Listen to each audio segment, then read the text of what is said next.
بناوی خدای گەورە مهرەبان بەڕێزان بەیانیتان باش زۆر زۆر بەخێر بێن.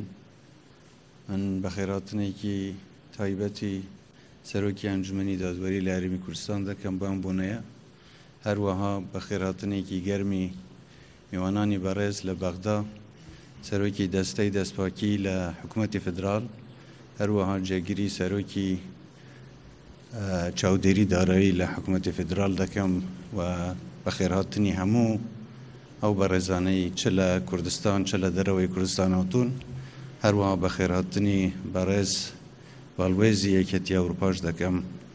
زۆر زۆر بەخێر بێن و زۆر خوشحاڵم کە لەم بوونەیە لەگەڵ ئێوە بەشدارم. دەستخۆشی لە دەستەی دەستپاکی هەرێمی کوردستان دەکەم بۆ ئامادەکردنی ئەم راپۆرتە لەبارەی جێبەجێکردنی استراتیجی ڕوبەڕووبوونەوەی گەندەڵی لە دامەزراوە فەرمیەکانی هەرێمی کوردستان. بێگومان ڕوبەڕووبوونەوەی گەندەڵی و سنووردانان بۆ بەهەدەردانی سامانی گشتی بەشێکی گرنگی کارنامەی کابینەی نوێمی حکوومەتی هەرێمی کوردستان بووە. بۆ یەکاری جدیمان کردووە و ڕێکاری پێویستمان گرتەبەر لە پێناو پەرەپێدانی شەفافیەت و ڕوبەڕووبوونەوەی گەندەڵی. لەم ڕواوە هەماهەنگی و پەیوەندیەکی باشمان لەگەڵ دەستەی دەستپاکی هەرێمی کوردستان وەک دامەزراوەیەکی سەربەخۆ هەیە.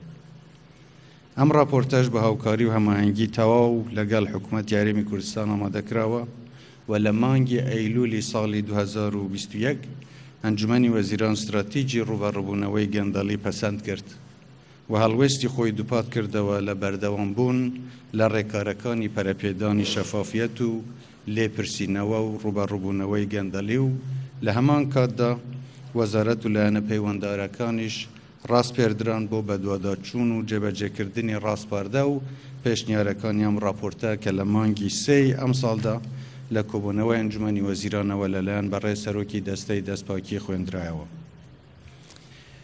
جێ خوشحاڵیە کە بەشێکی زۆری ئەو داواکاری و ڕاستپاردانەی لەم راپۆرتەدا بۆ بەرەنگاربوونەوەی گەندەڵی ئاماژەیان پێدراوە.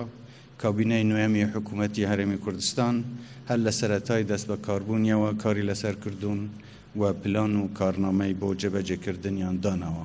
لەوانە بە دیجیتالکردنی کاروبارەکانی حکوومەت و بنیادنانی ژێرخانێکی بەهێزی دیجیتالی و هەنگاونان بەرەو حکوومەتی ئەلکترۆنی.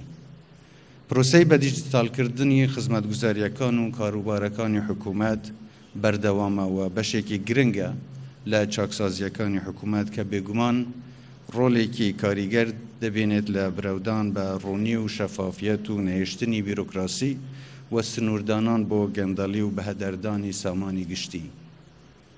تەوەرێکی دیکەی کارکردنمان بە ئاراستەی ڕوبەڕووبوونەوەی گەندەڵی چاکسازیکردنە لە سیستەمی بانکی و بەستنەوەی دامەزراوەکانی حکوومەت و کەرتی تایبەت بە سیستەمێکی پێشکەوت و هاوچارخی بانکی. هەبوونی سیستەمێکی پێشکەوت و چالاکی بانکی جگە لەوە یەکێکە لە پێداویستە سەرەکیەکانی ژیانی ڕۆژانە، فاکتەرێکی گرنگی پەرەپێدانی ئابووریە و ژینگەیەکی لەباریشە بۆ گەشەی ئابووری و بازرگانی و یارمەتیدەریشە بۆ کەمکردنەوە و سنووردانانی گەندەڵی.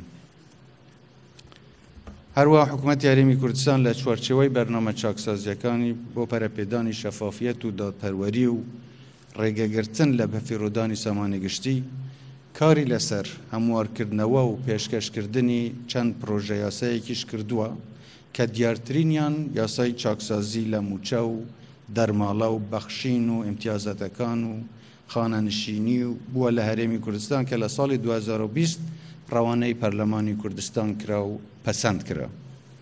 هەروە لە چەند ساڵی ڕابردوو لێکۆڵینەوە و لێپێچینەوە لە چەندین کەیسی تایبەت بە گەندەڵیش کراون و ڕەوانەی دادگاکانی هەرێمی کوردستان کراون. ئامادەبوانی بەڕێز، ئێمە خواست و ئیرادەیەکی بەهێزمان بۆ ڕوبەڕووبوونەوە و بەرەنگاربوونەوەی گەندەڵی هەیە، بەڵام ئەمە تەنیا ئەرکی حکوومەت و دادگاکان نییە، بەڵکو پێویستە بە هەماهەنگی و هاریکاری و پشتیوانی گشت هاوڵاتیان و هەموو چین و توێژەکانی کۆمەڵگە و زانکۆ و دامەزراوەکانی پەروەردە و مامۆستایانی ئاینی و دەستگاکانی ڕاگەاندن هەیە کە دەتوانن ڕۆڵێکی گرنگ و کاریگەر لە هوشیارکردنەوەی کۆمەڵگە و ڕوونکردنەوەی مەترسیەکانی گەندەڵی بگێڕن. لە هەمان کاتدا پێویستە کار لەسەر پەرەپێدان و بڵاوکردنەوەی کولتوری دەستپاکی و ڕاستگویی و دڵسۆزی بکەین. هەرچەندە بەشێک لە گرفتەکانی ڕوبەڕووبوونەوەی گەندەڵی بەرنامەی چاکسازی دەستێوەردان و ڕۆلی لایەنە سیاسیەکان بووە کە نەک هاوکار نەبوون، بەڵکو هەندێک لایەن دژایەتی سیستماتیکی هەوڵەکانی حکوومەتیان کردووە. بەڵام من لێرەدا هاوڵاتیانی خۆشەویستی کوردستان دڵنیا دەکەمەوە کە سەرەڕای هەموو کێشە و ئاستەنگ و قەیرانەکان ئێمە بە گوڕ و تین و ئیرادەیەکی زۆر بەهێزەوە بەردەوام دەبین لەسەر درێژەدان بە کارنامەی چاکسازی و بەرەنگاربوونەوەی گەندەڵی و نەهێشتن و ڕێگریکردن لە بەهەدەردانی سامانی گشتی.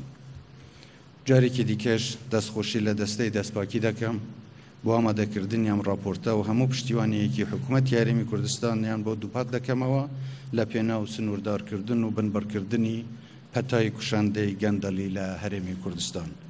هەر شاد و سەرکەوتوو بن.